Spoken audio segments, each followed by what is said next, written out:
Welcome in this episode of the Justin and Ineke podcast. This week we're gonna do something extra special. We have gathered many questions that have come to us over more than 20 years of teaching experience from parents about their children who are dancing. And today in the studio we have Emmanuel Moses. He's been on our site for years and he's a producer of this podcast. And he's a father of a child also. He's been with us in this dance journey for many years, and he's also heard all of these questions. He's a guest in this podcast with us, and he's going to ask us the questions that many of you are asking.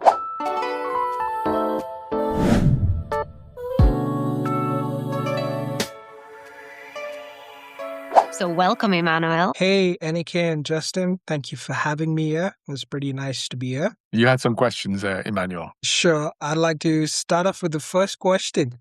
I've heard dance teachers say this many times when they teaching children, that this child has talent and this child has potential. So I wanted to ask the teachers straight, what do they mean by talent? What do they mean by potential?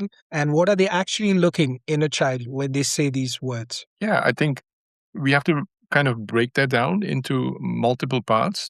So number one is we're talking about the physical aspect of dancing. Physical aspects meaning, are they flexible? Are they flexible in the back? Are they flexible in the arms and the legs and feet? Do they have turnout? So it's a certain position where the hips can turn out completely to the side. And this is not a natural position for the human body. So it's something that has to be present. It can be trained to a certain extent, but that will depend on the type of training also. And also we're looking at, do they have this basic ability to coordinate their arms and legs? Do they have basic coordination? Do they have a sense of direction, a sense of space? So these are the physical aspects of dancing. But we do have other aspects of dancing that we look at also, right? One of the things in the physical aspects is really funny because I used to tell parents, she has beautiful feet. The moms and dads are like, beautiful feet? What do you mean? There's 10 toes, just like on my feet. But when we say beautiful feet, we mean like dancers' feet with a high arch and they can go fully on relevé, which means that they can tiptoe, but on a very high tiptoe, right? Yeah. But this is just a physical part of dance. We like to refer that as 3 things that we look out for in a talented dancer. And it's the body, of course, the physical body, the mind, what Justin meant, musicality.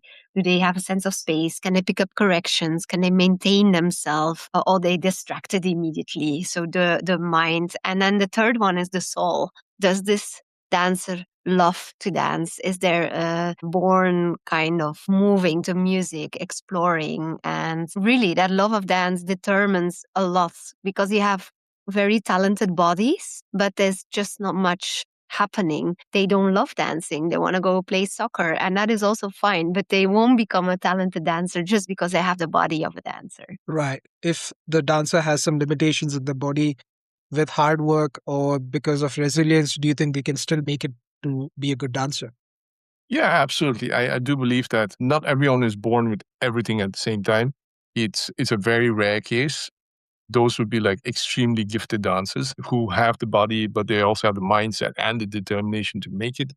And dance is the only thing that they live for. But to find this kind of dancer is very, very rare. You usually have I think 99% of the times, you're going to have a dancer which has some kind of mixture of these 3 elements. Yeah, does that mean that they lack talent? No, absolutely not. And usually, if there is an average dancer, they will have to work on one of these aspects anyway. So you will have to work on something about your physical development, working on your stretching or strength or balance, coordination. All of that is taken care of in regular classes. But in terms of artistry and musicality, a sense of rhythm, having a personality, a magnetic sense of aura that you emanate when you're performing on stage, those things, they also come with time. They just come with experience and time. Right. I've also heard teachers in a class rate someone as highly talented and someone as average talented or medium talented. So what's the practical difference that the teacher is looking at these students? What's the differentiating part between a average talented child and a highly talented student? Yeah, of course, a lot can be developed through hard work, first of all. And we do have these labels in our heads, but it's never fair to put a sticker on a child and assume that they're gonna stay like that, because the highly talented one might suddenly like go down and the average talented one might suddenly go up. So it's just a state of mind in that particular studio on that particular time. But what I would say is, if these three things that we just mentioned, body, mind, and soul, are aligned and are full of joy for dance, I would definitely mention that as a highly gifted dancer. We've had the privilege to have seen these dancers. It doesn't often so much, but it's just a joy to look at them. And it's like your eye just wants to go follow them. And it's not, it comes natural to them, although they work hard, these highly talented dancers, but it's like they walk their path because they have their physical abilities that they can have, then the mindset is set onto that. And if they love dancing and these all three of these elements come together, it's just like a propeller. It's like a rocket that you have in a group of other dancers, and there's no holding them back. They'll just go. Right. Sometimes teachers mention that a highly talented dancer is also a good storyteller. So, could you explain what exactly is a good storyteller? What do you mean by being a good storyteller?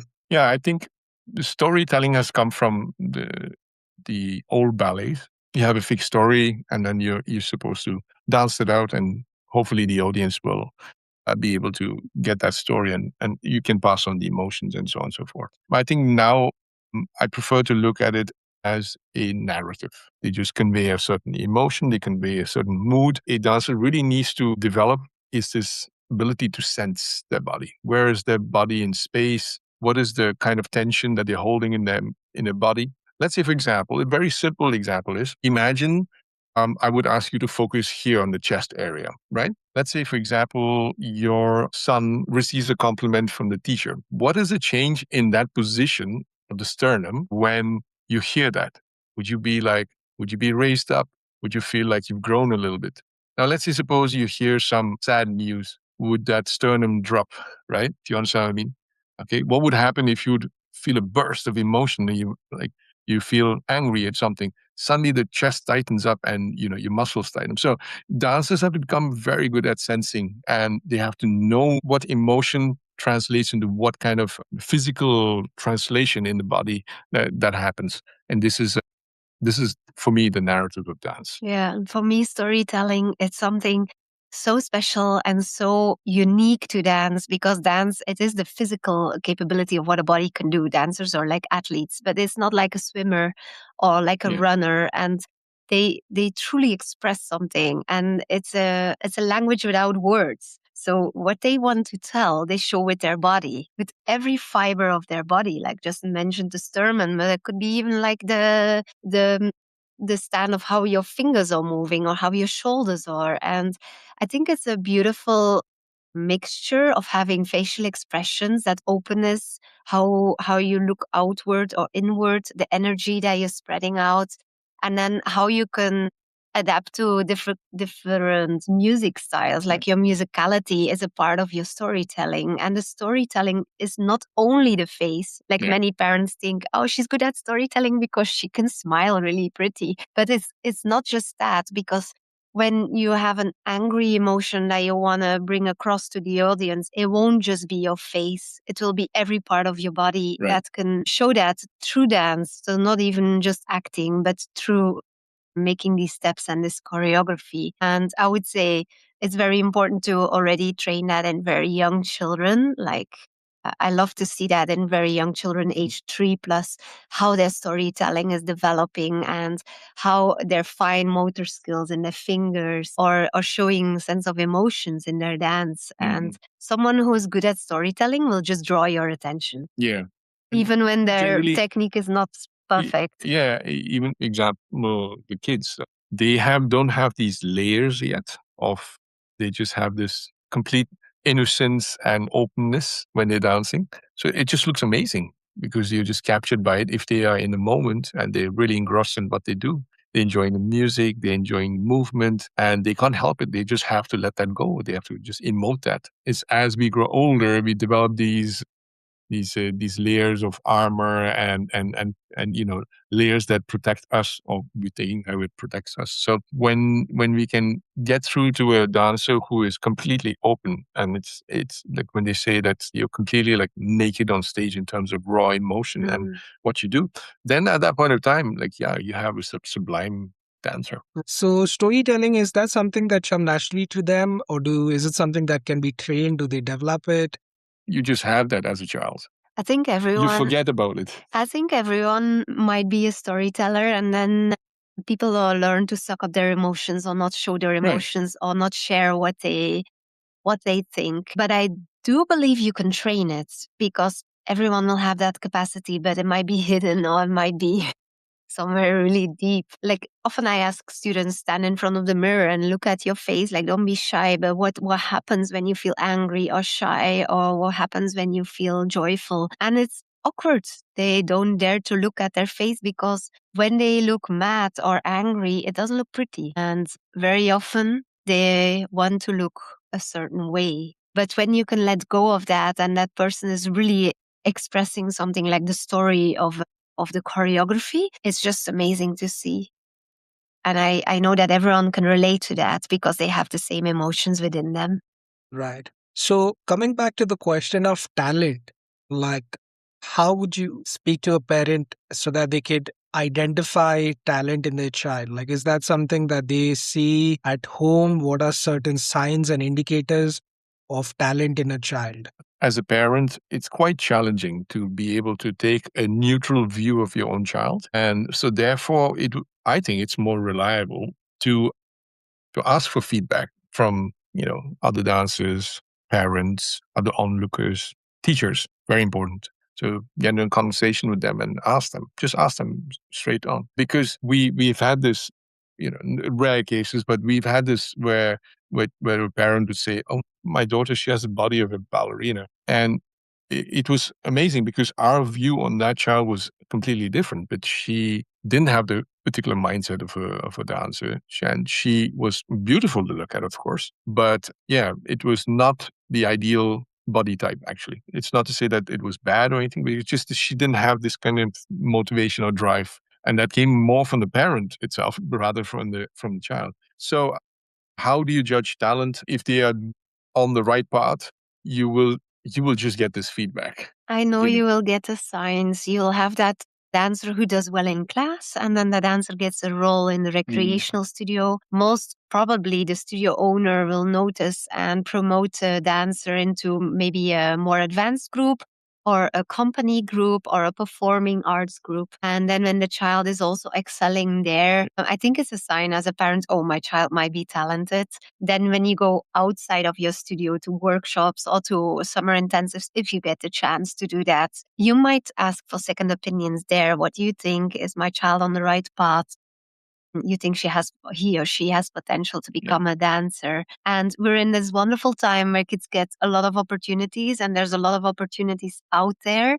Whereas in the past, it was very hard to go and measure your talents. And there's a lot happening. So I would recommend parents, if they want to know if their child is talented, not just look through the glass of love, because you love your child anyway, but just go as the teacher, ask other teachers, and enroll for other opportunities and see how your kid is perceived there. Right. And sometimes a teacher might identify a talented child, and then they might give feedback, a positive feedback to the child or to the parents, that your child has potential or your child is good musically.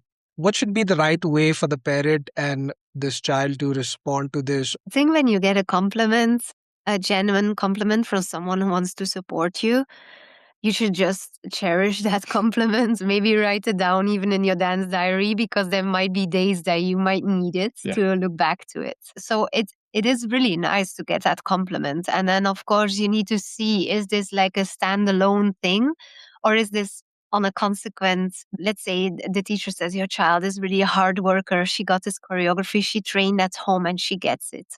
It's nice as a parent to hear that, and hearing that your child is a hard worker is really it's pleasant. Then see if you can take it forward. Is this just a one-time thing because she wanted to be in that showcase, or is that something that happens frequently? Is she just or he working hard every time because they want to reach that goal? Because it might be they get a compliment, you win a competition, and everyone says, "Oh, you were amazing, you won." What happens when you don't win or you're still pushing forward? What I'm trying to say is that intrinsic motivation there, aside from the compliments, that you don't need a compliment to be pushed forward because you're going to push forward anyway. Right. And in a situation where a parent feels that my child is talented, but the teachers may not have that same opinion, and they giving that feedback to the parent that maybe your child isn't ready right now. So how should the child or the parent process that? It's a very tricky question. That's very tricky. It happens. And I would say, first of all, to the studio owners and teachers listening to this, always be honest. Never just say something to please someone because you don't help anyone with that. Just be honest and careful in how you say it to a child with a dance dream, that it might not be the path for them. And I think there's also not just one way to make it in the dance world or to incorporate dance in your life. The one way that they might picture is, I'm going to be a principal ballerina in a main company on a huge stage. And to be honest, the chances of that are just really small. So there's many ways of having dance in your life. And I think as a parent also, it's just better to have honest feedback than shiny feedback or glamorous feedback that doesn't make any sense. And it might come in maybe hard if it's not what you had hoped for. Just give it some time and see what you can take from it. Always ask for second opinions if you don't feel that this is the right answer for your family. And I think like that you can kind of figure out, is my child really made for a dance career, or should I enroll her in dance education, or should I just wait and work in the local studio? So, coming to dance education, when is the right time to move from recreational dancing into a more structured professional training and dancing? When is it time to move into a dance career? I think most vocational training will start around the age of 11, 12. I think ideally it should be around the age of 14, and institutes are moving towards that. It gives the time to the child to go through this phase of puberty, and also to see if they're dancing regularly in their recreational studio, if they really enjoy that, and would they want, challenge and move up their dancing level. You will get to know around that point of time. They will start asking for more. Teachers will start saying something like, yeah, maybe your child should do an intensive at this particular studio. You should go and enroll to that. They get invited to many more opportunities. Those are like the signs that you get, right? And and I think then at the point of time, you take small steps. We always encourage people to take an intensive. An intensive of a short period of like 1 or 2 weeks. Generally for children and dancers at that age, it's about 1 week. So it's about 5 days or 6 days of dancing. But they can board. So that's a good opportunity to test it out if they enjoy that or not. And also this, in an intensive, you're working like from 9 till, let's say, 5 or 6 in the evening. So it's quite a long day. Can they handle that? Do they like that kind of thing? Do they like to be surrounded by, like-minded dancers? That's really important also. They get like different teachers, 4 or 5 different teachers in one day, and they get to experience classes that they might not experience in their own local studio. And I would also say, like, imagine that your child is thinking about a dance career and wants to change schools. Often it happens, like what Justin said, around the age of 12 is the major shift for many students. It doesn't mean that you start thinking about it at age 12. Many families start thinking about that around the age of 10 years old, maybe, 11 yeah. years old, because it's not just like a 1, 2, 3 fix. It takes many months for a family to prepare for that.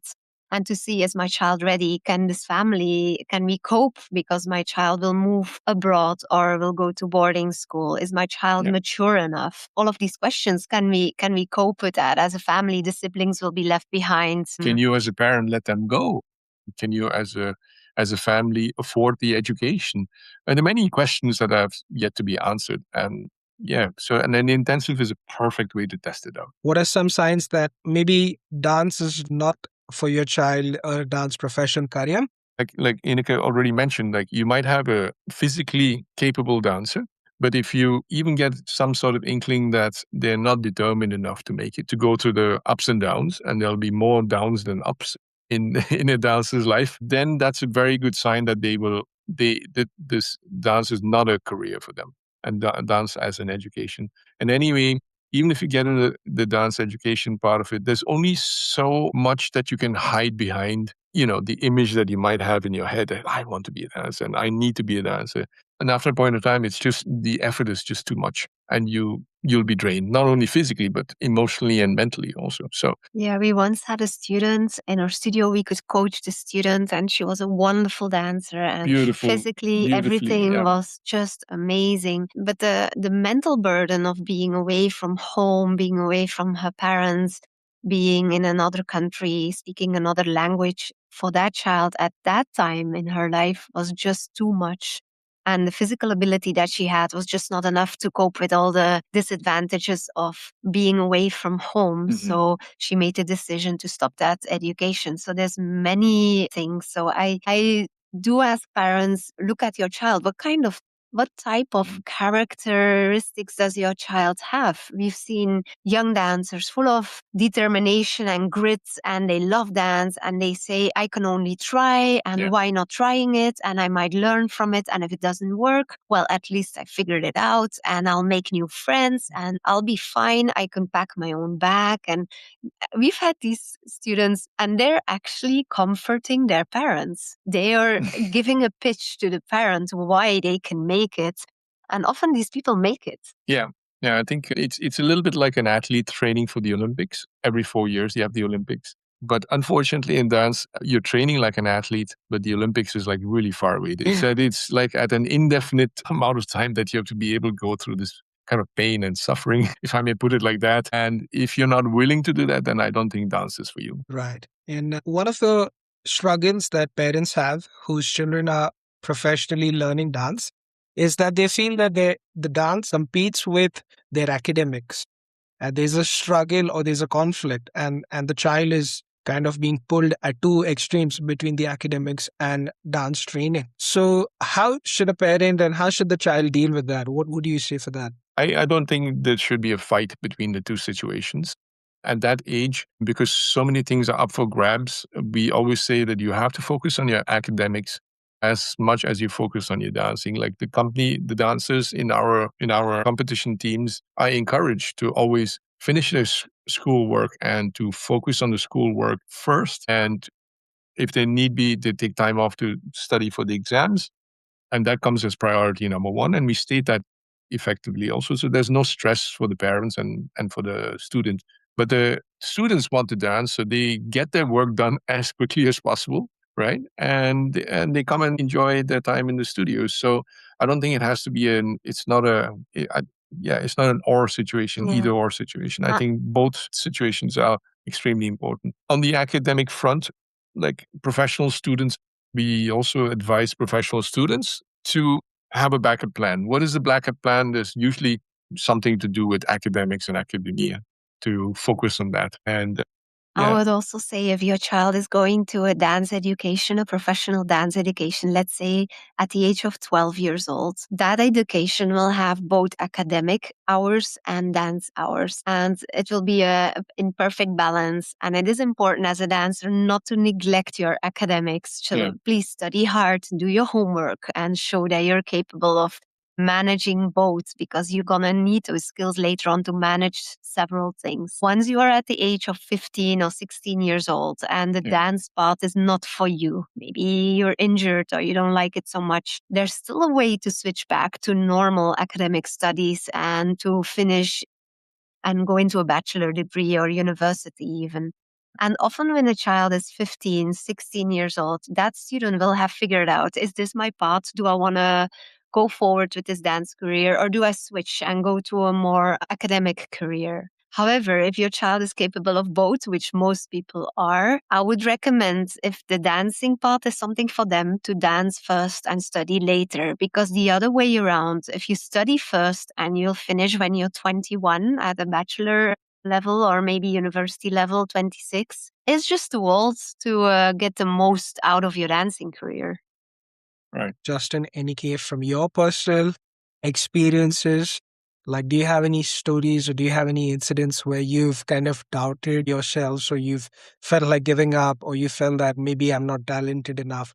So, is there any stories that you'd like to share with us? Absolutely. I think it's always a struggle, and because we as dancers are so self-critical, we have this idea of what perfection has to be like, and we're always striving towards that, always trying to improve something, which is a beautiful trait, but it's also sometimes it can be unhealthy, and mentally it can be very challenging, and especially for young dancers, that it's even worse, because they have such a black and white view of everything. I remember I was in my third year of dance education, and it was the day before the classical ballet exam. It's a big moment. It's the end of year, and there's people coming in the studio who are judging together with your normal ballet teacher. And for months, I had like a pain on my ankle, and it got really bad.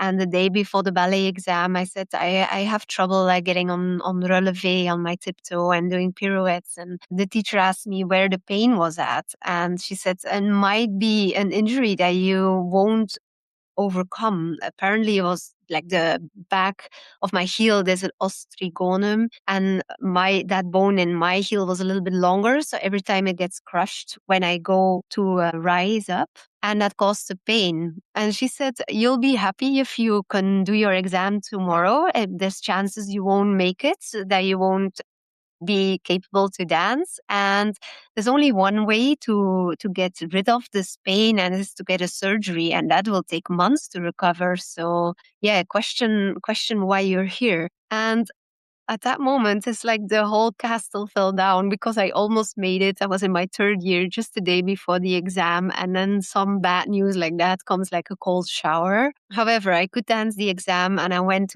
to see a dance surgeon and a specialist in a special clinic, and they helped me fantastically. So I took the time to listen to specialists and overcome that. But this is just one of the many moments when you think you've built towards something and it's taken away from you, and that might always happen. So yeah, it's a path full of challenges, of course. Right. And now we come to this very interesting section in the podcast, which is called Answer the Parents. These are questions that we felt are relevant and important on the internet, which we wanted you to answer. So there's a question that a mom asked, that is my child genuinely lacking talent, or are they just not getting selected because of studio politics or favoritism? Ooh, that's a loaded question and very tricky. We don't want to point fingers at other teachers or schools, studios, not at all. And I think everyone is doing their best, but we cannot deny that that can happen. You know, you, every teacher will inadvertently or unconsciously, have their favorite dancers and favorite students. However, it's up to it's a kind of like studio culture. Let's say, suppose, yeah, you would say you would pit one student against the other. I would certainly not advise that. It's not a competition, and everyone's on the same journey, but the information comes in slowly and trickles in slowly. So therefore, everyone needs their own space. Do they feel safe enough do they have enough time to absorb all the information and to be able to execute on the instructions? I think if you question that, the fairness and the honesty and the transparency of your studio, it might be not a safe place for your child. I've heard from a dancer who was in a company, and the person who was being the girlfriend of the choreographer was on the first line, Yeah. middle, center stage. That choreographer also went to other dancers and asked, like, you want to be my partner or my girlfriend? When that dancer would say, no, I'm not interested, they would be moved backwards in the choreography. This is not a place where you want your teenager or child to grow up. Yeah.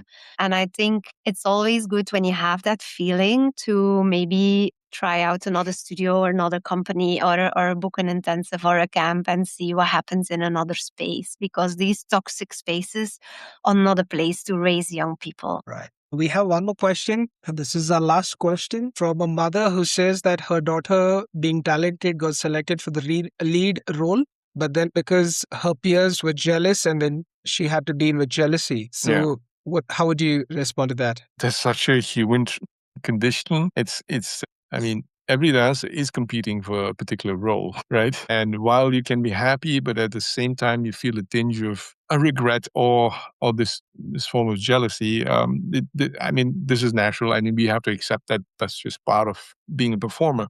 On the other hand, if you have already a culture where people are given chances, people are given opportunities, and that's purely dependent on the studio and on the teacher who's conducting that particular class. It's difficult, and it's normal to be jealous because maybe you wanted it badly and they wanted that role. Absolutely. And I think the studio or with your dance peers, if you can celebrate the success of someone else, that will help a lot because you have that.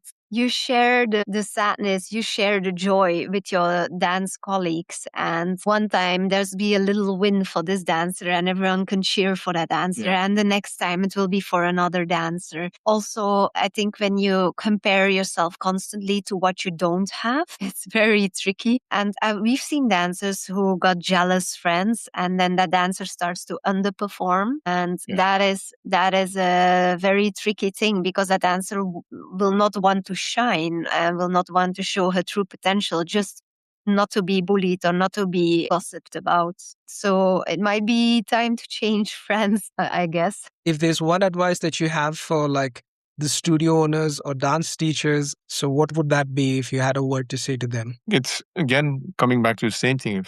You have to develop a certain culture which is open, which is transparent and fair, but also being honest about it. Transparency is about, hey, listen, this is current situation, and we are all doing our best. We acknowledge that, and we want to be able to teach and approach each student individually. That's really important. Not to teach to a group of robots, so to speak, where everyone's the same. It's as you progress through the levels, you have certain material that you want to teach, but like I said, that material, that information will be absorbed by the students, on their own time, in their own manner, and they might take one part of the information. They might struggle with that for a while. Once they absorb it, they move on to something else. But it's, yeah. You just have to see who's standing in front of you. That's the only advice that we I can agree with that. As a studio owner, as a choreographer, you focus on the progress and the development that the students in front of you have made, and you encourage them in many ways to reach their full potential and also to give back to each other and be happy for each other and reflect on the things that you've done together. So you'll have an open atmosphere, and I often see it when people go to perform somewhere. You can sense if that team is hanging together, if the dancers are happy for each other, if they have that common goal in mind.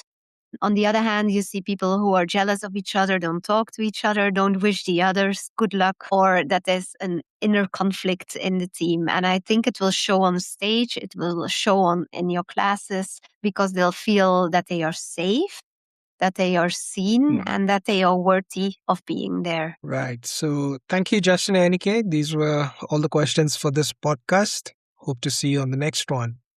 Thank you so much. And if you have enjoyed this format, let us know in the comments. If you have questions that you would like answered, please put them in the comments again.